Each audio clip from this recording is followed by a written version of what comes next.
susunod na programa ay rated PG. Ito ay nangangailangan ng patnubay at gabay ng magulang para sa mga batang manunood. Nanumpa noon si Betsy na hindi siya titigil hanggat hindi siya nakakapaghiganti kay Gina at sa pamilya nito ang hindi niya alam konektado pala silang dalawa. Hindi rin maintindihan ni Gina kung bakit malambot pa rin ang puso niya kay Betsy at madali lang sa kanya na patawarin ito kahit naabot langit na ang kasamaan ni Betsy. Walang kamalay-malay si Gina at Betsy na iisang dugo lang pala ang dumadaloy sa mga katawan nila dahil magkapareho lang sila ng mga magulang at hindi pa nila ito alam.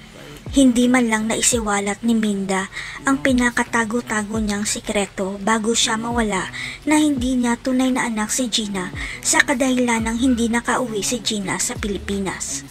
Wala ring plano si Susan na ibunyag ang sikreto niya kay Betsy na hindi niya rin ito tunay na anak dahil si Betsy lang ang tanging pag-asa niya para makaahon sa hirap.